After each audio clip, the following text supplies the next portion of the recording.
Bienvenidos. I'm Kairym Yvonne, your savvy kitchen explorer and global traveler. And I'm Lulu. Welcome to the Beehive. Do you know what's one of the biggest challenges for me living here in the US? I mean, it could be the same thing I have, but you go first. Well, for me, it's like to navigate through the differences in social culture. Oh my God. You know, the making friends part of our social lives. That's, for me, one of the hardest things to do here. It is so much easier to make foreign friends than American friends. No offense, I love you all. You know who you are. Does this happen to you? I think it's the friends that I'm friends with that are Americans are the ones that have traveled the most or are more interested in culture or have read a lot of books or are more welcoming. I get that. It's taken time to establish those friendships, a lot of work. It feels like a lot of work. It's not, as a Latina, it's never work to invite someone home for dinner or, volunteer to help or stuff like that. But it does feel like it takes more work until they realize that friendship is easy. We're uncomplicated. We are not high maintenance or anything like that. And it's pretty easy to get along with us or with me. The Latina side of me, because Austrians are socially quite similar to Americans, it's more of the mindset, I just met you and I will invite you to my house for coffee or dinner at the spontaneous time. I will make sure you understand that you're always welcome with no invitations needed. I will hope that you call me or text me because you're in the area to ask me if you can pop by and say hi. And I never expect you to bring anything because I will shower you with food, drinks, cafecito, and plenty of conversation. But then in the American state of mind, formality is key. And we are the queens of informality. Yeah, and punctuality, might I say. Let me tell you, I always tell my neighbors, the minute I met them two years ago, I said, I make the best coffee. You should come and have coffee with me. Yeah. Just tell me when. And I usually just tell them, hey, can you come this morning? Oh, no, I already have plans. Or I need to dress up. I need to change. And I'm like, no, you don't. Till this day, I've only one out of the many have come and have coffee with me. It's the American state of mind, this formality. And it's very European, actually. That's why I mentioned it at the beginning. Austrians are quite similar to that. Dinners are planned at least 2 weeks in advance. When you ask what to bring, they're very specific. A confirmation message is always sent the day before.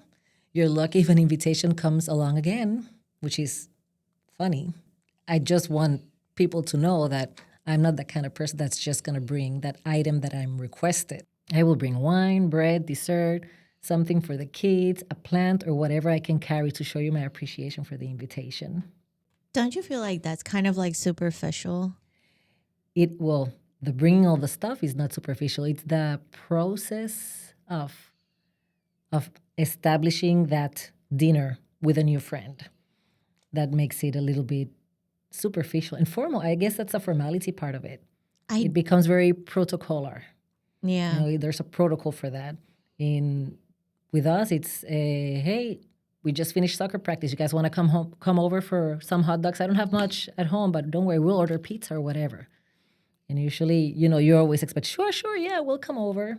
Yeah, I have some extra bathing suits for the kids. They can just borrow some from Marco and they will figure it out. We have this flexibility as Latinas. Our doors are always open for you. I don't struggle to make friends. I can make friends easily. I make friends anywhere. My issue is letting them in, meaning having conversations like we're having today.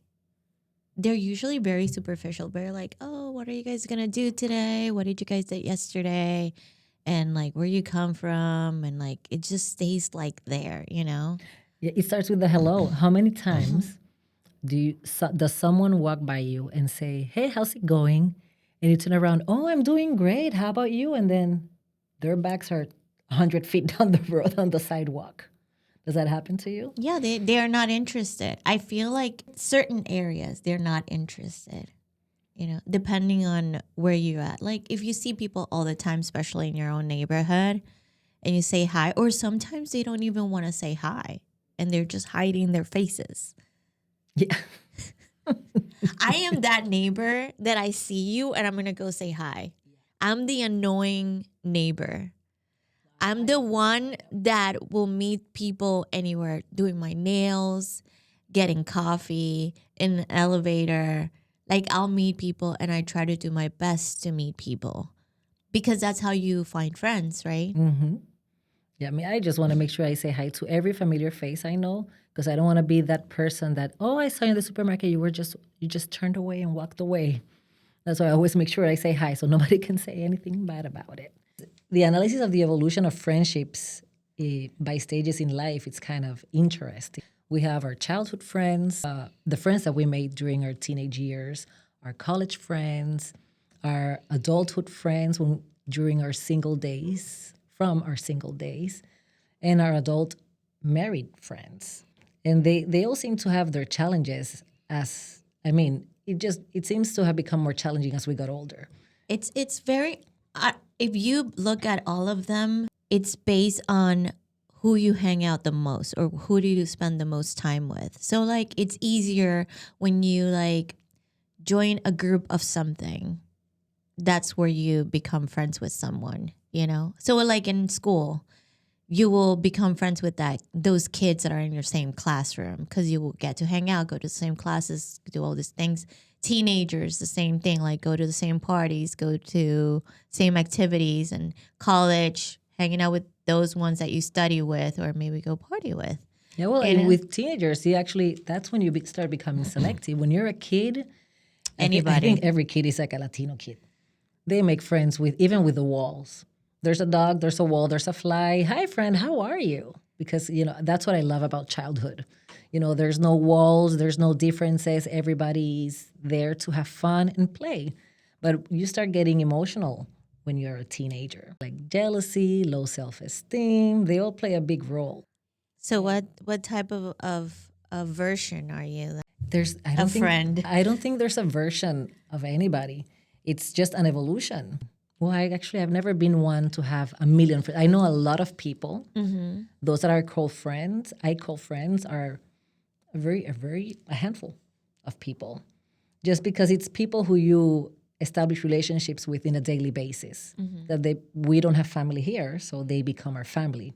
And for me, those are my friends, the ones that become my family. But of course, there's the friend now as an adult, for example, that the moms that you meet in school, because you have to meet at every Halloween party and Christmas party and Valentine's Day or whatever.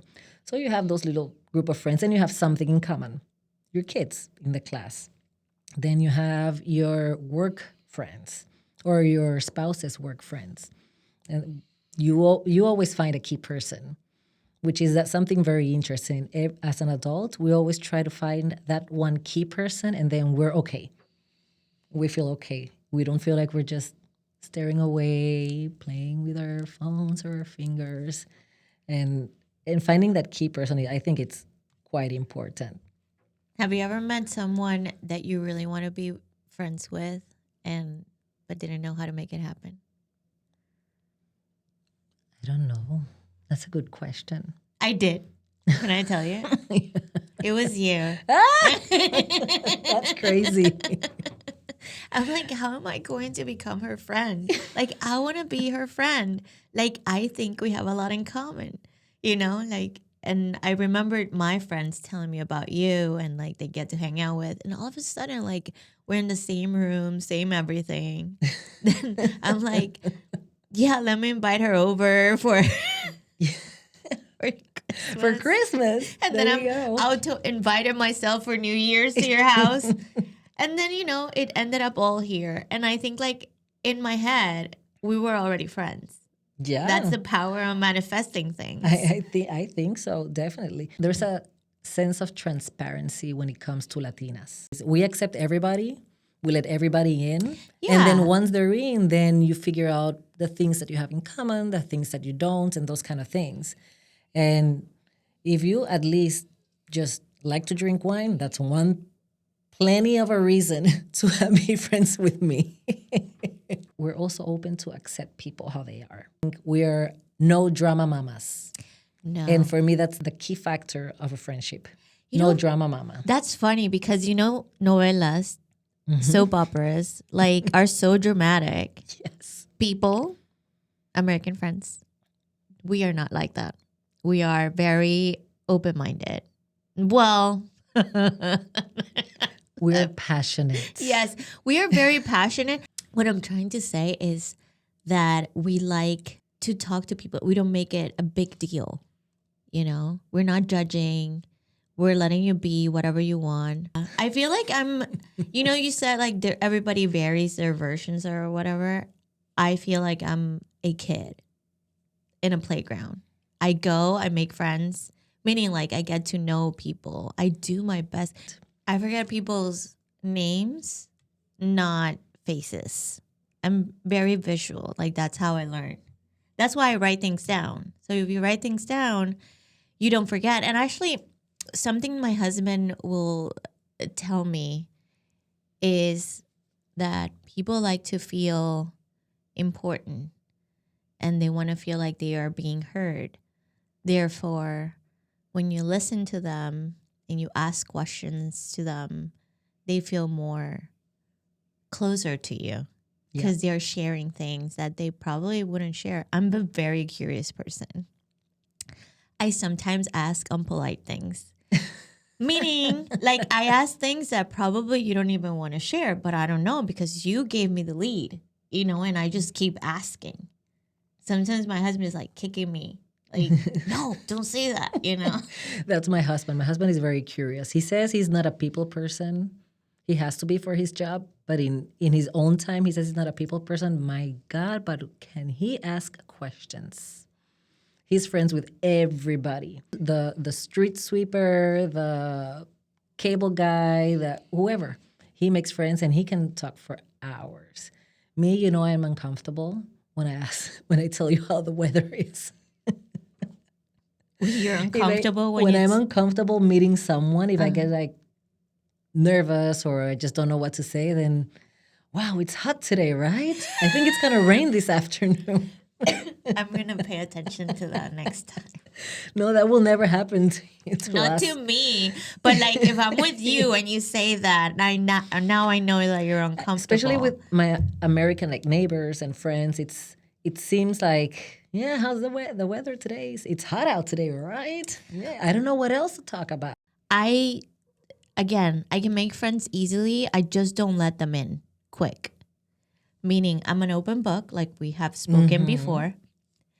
But that doesn't mean I'm telling you like my deepest secrets, And I'm pretty sure everybody who's listening right now understands and goes through the same things in the same situation. Friendships during marriage, I think that's the trickiest part because in the past you only think about yourself and the people you want to surround yourself with. Now you have to think about the people that you want your spouse to be surrounded with and your kids. My favorite part of friendships after being married is that my best friend is my husband. And I have my best friend from high school. I have my best friend from elementary school. I have my best friend from preschool still.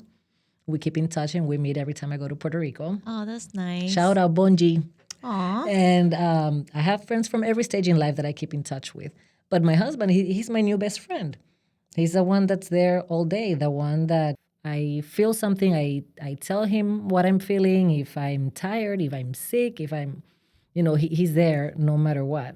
You start thinking when you meet new friends as a couple, it's usually a two for the price of wine type of situation. Yeah, sometimes. Sorry, two for the price of one, not two for the price of wine.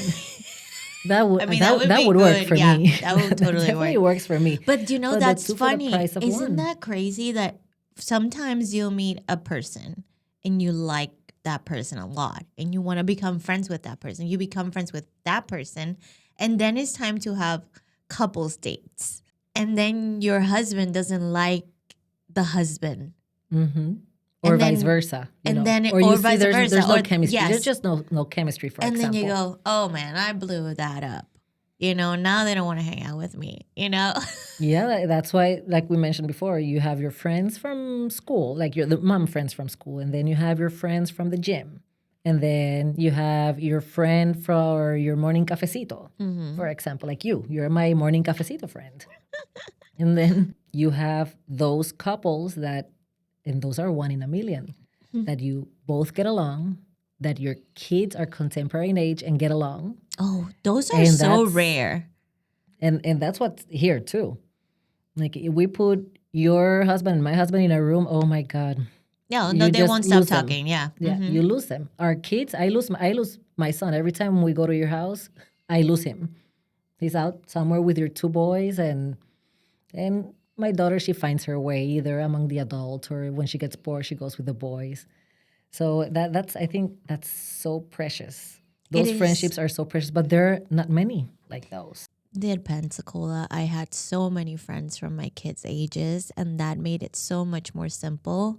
I had so many American friends. I love them so much, and I miss them. Well, but you had a lot of Hispanic friends. Weren't they mainly Hispanic? No, I'm closer to one of them, my bestie. She's my bestie, Michelle. You know who you are, Michelle. Yeah, a friend in common. But it's hard to make friends, regardless of who you are, where you're coming from. Friends can be labeled in different categories. You've got your social friends, you've got your formal friends, you've got your best friends, and then you have your family friends. And then you just have your workplace friends. Because why? Because you will share a laugh when you're at the Christmas party.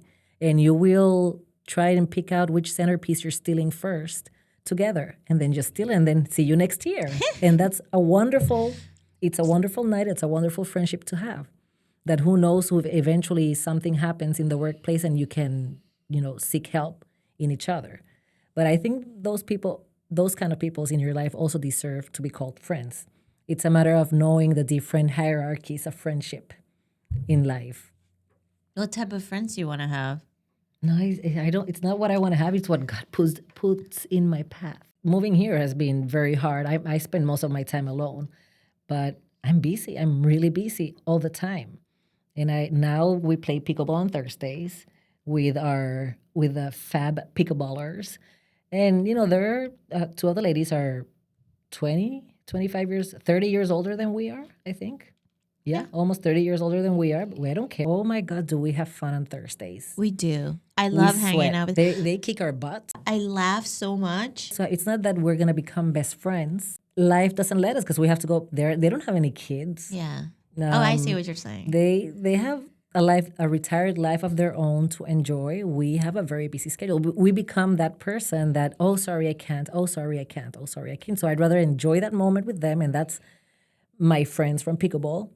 And then once we leave, maybe we can catch a quick lunch after a game, maybe once every couple of months. But besides that, I'm happy having them being my friends from pickleball. Do you think it's easier for you to make friends with people that are your age, younger, or older? Doesn't matter. I've always been the youngest in my friend group. This is the first time that I'm not the youngest. I'm not Sorry. the oldest either, but I'm not the youngest. But I'm used to being the youngest in the group, and it's just random. It's if I look back in time in all my stages in life, I've always been sort of the youngest. But I don't care about the age. It's about just having something in common and something to talk about. Something that actually changed everything, how I look to people, how I make friends. Once when I stopped working, once I did, like before that, I didn't make friends. I wouldn't go out. I wouldn't even do anything to make friends.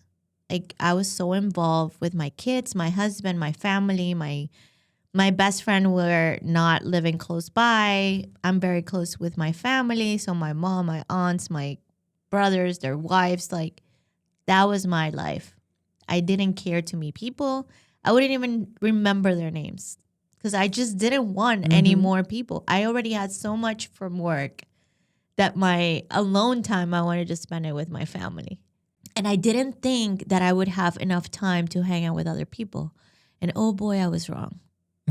because I see so many other people that try to make life much more simpler and still work and have their friends and make time for that. And I didn't realize that until I stopped working. I'm like, I could have made this life happen to me if I wanted to. Yeah, so when it comes to friendship, I just think it doesn't become a competition. Every single person you relate to plays an important role. You might feel that there are fewer in your life, but they are more meaningful no matter how superficial or intimate they are. It is easier to make friends, but you can have the luxury to become more selective because there is no room for drama in our busy lives.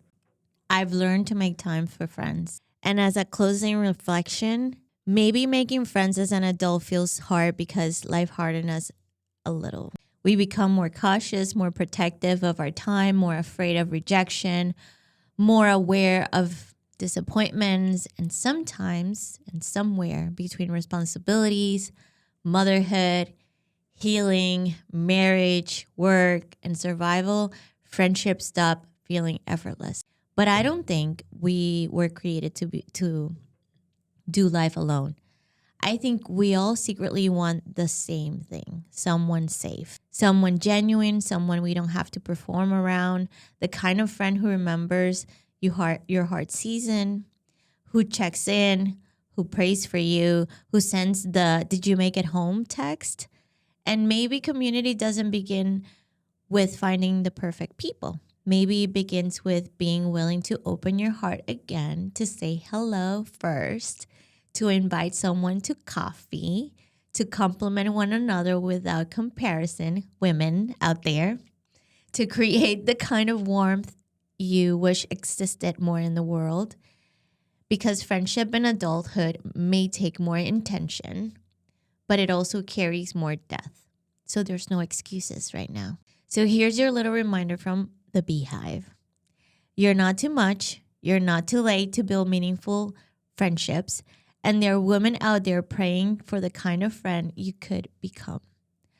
Until next time, and remember to be patient with yourself, because little by little, bees build their hives. That's amazing, amiga.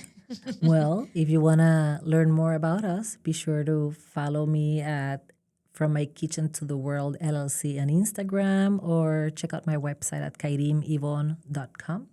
Or you can find me, the Lulu's Beehive, at lulus.beehive on Instagram for more encouragement and gratitude habits in your daily life.